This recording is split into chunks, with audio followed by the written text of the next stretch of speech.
Roma ikinci günden merhabalar. Dün videoyu çok devam ettiremedim. Piazza Novana'da bir kafeterya aradık ama bulamadık. Daha sonra bir restorana oturalım dedik. Onda da pizza yaklaşık 45 dakika gelmedi. Ve anladık ki aslında hiç mutfağa söylememişler bizim siparişi. Artık oradan kalktık. Böyle ayaküstü bir atıştırmalık bir pizzacı bulduk. Dilim pizza satan. Sonra da ayaküstü bir tiramisu yedikten sonra otele geri döndük. Bayağı yorulmuşuz. Yani herhalde 25 bin adımı bulduk dün. Şimdi de istikamet Campo de Fiori. Oradaki pazarı gezeceğiz. Şu an otobüs bekliyoruz. Devamında da Vatikan'dayız bugün.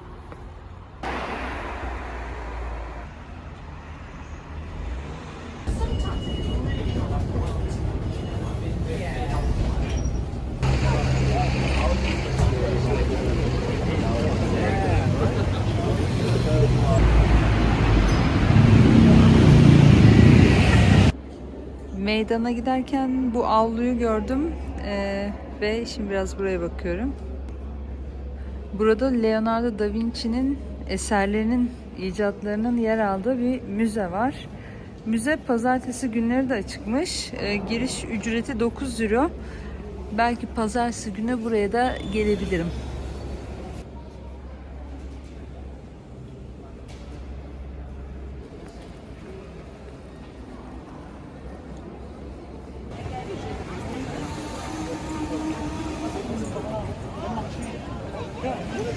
Campo de Fiori'deyiz. Burası İtalyanca'da çiçek tarlası anlamına geliyor ve gerçekten eskiden burada sebze meyve bahçeleri varmış. Bugün de Roma'nın en büyük sebze meyve pazarlarından biri burası. Sadece turistler gelmiyor, merak etmeyin. Burada birçok İtalyan da gördük, alışveriş yapıyor. Yiyeceklerin dışında burada ev eşyaları veya kıyafetler de satılıyor. Şimdi gelin birazcık burayı gezelim.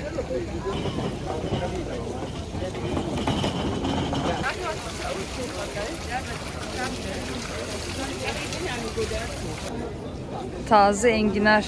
Keşke alıp da götürebilsem bunları. Moka potlar var. 11-14 euro arası. Burada da espresso fincanları. Bu sebze doğrama aleti. Şöyle değişik şekillerde sebze doğruyor. Şunlar da makarna şekilleri çıkartıyor. Mesela şu ravioli ve tortellini seti. Burada da speedy pasta diye bir şey var. Evet, evde makarna yapmak isteyenler için güzel. Bu da garganelli ve gnocchi yapmak için. Şöyle makarnayı hamuru üstünde rulo halinde sarınca şöyle iki farklı şekilde makarna çıkartıyor. Bununla da spagetti porsiyonlarını belirliyorsunuz. Deliklerin boyutuna göre 1, 2, 3, 4 kişilik porsiyonla spagetti pişirebilirsiniz.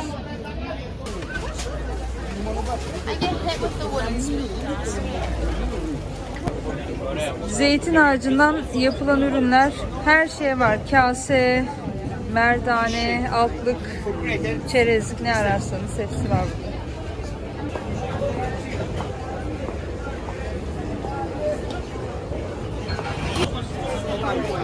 Bu standta yok.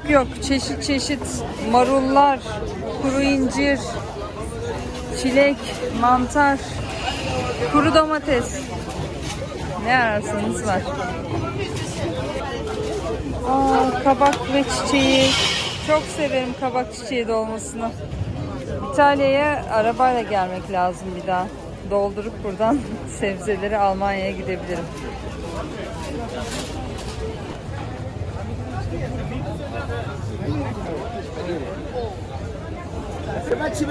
Evet, buradaki satıcı da eserini göstermek için bir sürü sebzeyi kesmiş.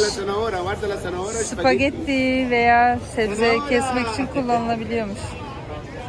Grazie. Bu karşıdaki standta da pesto sosları var. Veya farklı soslar satıyorlar. Çok çeşitli. Burada da zeytinyağları var. Az önce zeytinyağlarına bakarken İtalyanlardan biri geldi. Bunlar turistler için dedi. Çok az İtalyanca anlayabiliyorum. Neyse ki anlaştık dedim. Ben de bakıyorum, sadece almayacağım. Bu meydandaki bir heykel çok önemli. 1600 yılında Giordano Bruno adlı filozof evrenin sonsuzluğuna inanan biriymiş.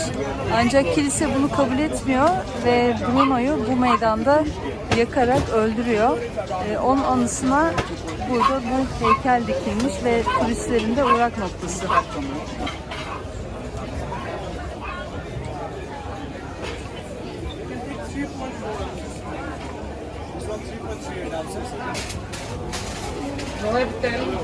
Peynir, salam, sucuk reyonu.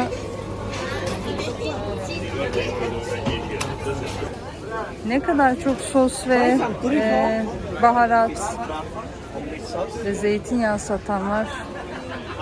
3-4 tane reyon var böyle aynı şekilde. Burada da kıyafetler.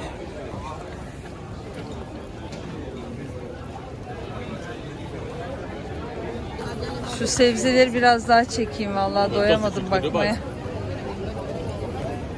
Pazar bu kadardı. Standlar genelde birbirine benziyor ama yine de görülebilir. Eğlenceli bir yer. İş makineleri daracık sokaklarda ilerlemeye çalışıyor. Sadece ara sokakları gezseniz bile çok mutlu olabileceğiniz bir şehir. Bir sürü değişik mimari akım bir arada, eski, yeni. Bir kısmında gerçekten çok iyi korumuşlar.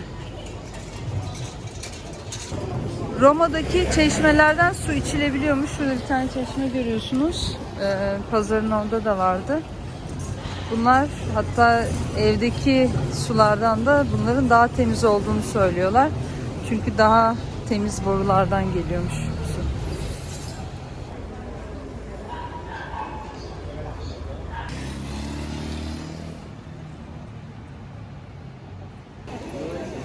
Bu fotoğrafı 22 sene önce İtalya'ya geldiğimde, o zaman dil okulu için gelmiştim.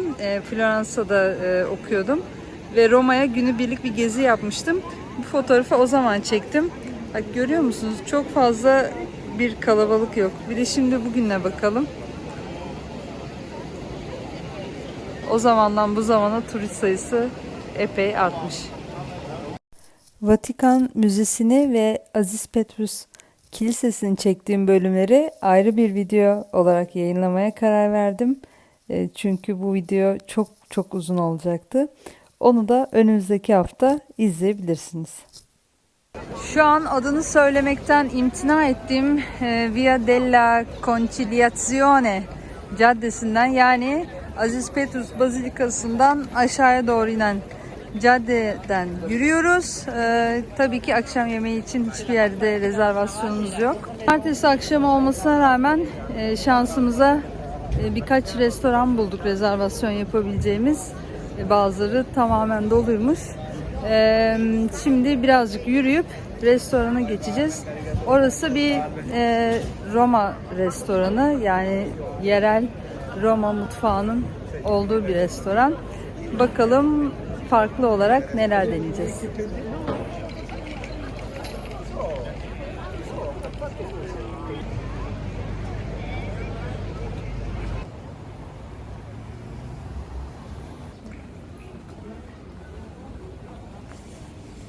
Planlar değişti çünkü gittiğimiz restoranda hiç kimse yoktu. O yüzden biz de böyle daha insanların içinde sokakta oturmak istediğimiz için orayı iptal edip başka bir yere geldik. Bu arada bir haber aldık ki dönüş uçağı iptal edilmiş. Şimdi onunla da uğraşmamız gerekecek. Umarım aynı güne uçuş buluruz çünkü izinleri de ona göre almıştık.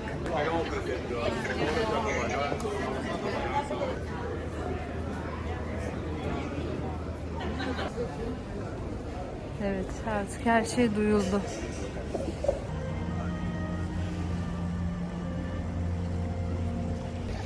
Uçak bileti sorunu da çözüldü.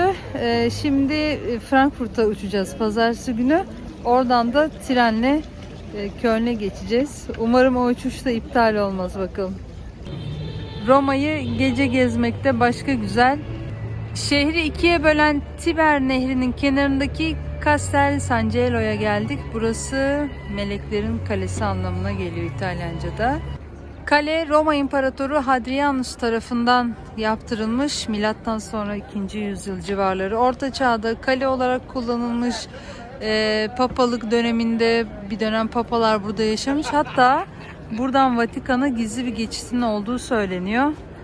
Yani yapmış olabilirler tabii ki. Şu karşısı Vatikan zaten. Yaklaşık 1 kilometre mesafe burası. Kalenin hemen karşısı Melekler Köprüsü Ponte San Gelo. Bu da yine aynı imparator tarafından yaptırılmış. Burası Tiber Nehri üstündeki en eski köprülerden biri. Bu köprü Orta Çağ'da hacıların Vatikan'a geçişi için kullanılıyormuş. Köprüdeki heykellerin 10 tanesini de Bernini tasarlamış. Bu heykellerin hepsi de dini temalı heykeller. Hazreti İsa'nın çilesini anlatan heykellerden oluşuyor. Simgeler, işte çarmıh veya dikenli çarmıh gibi imgeler var. Gündüz vakti maalesef burayı göremedim. İşte bu yine 22 sene önce çektiğim fotoğraf. Aynı noktadan ve karşıda kale. Nehrin karşı tarafına geçip günü orada bitireceğiz.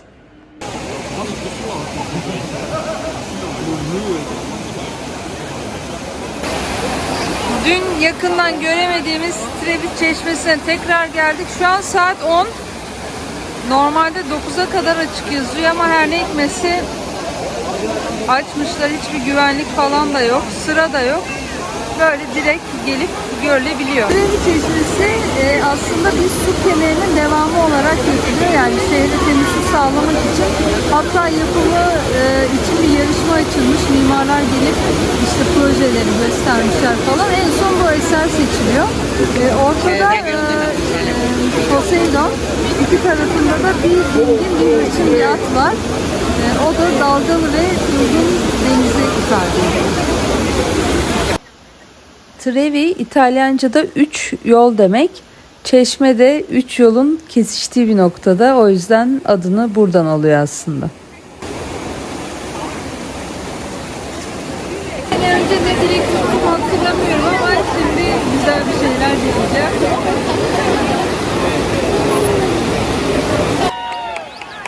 Bu geceki ikinci evlilik teklifi bir çift daha mutlulukla Çeşme'nin başından ayrıldı. İzlediğiniz için teşekkürler. Roma gezisi bir sonraki videoda devam edecek.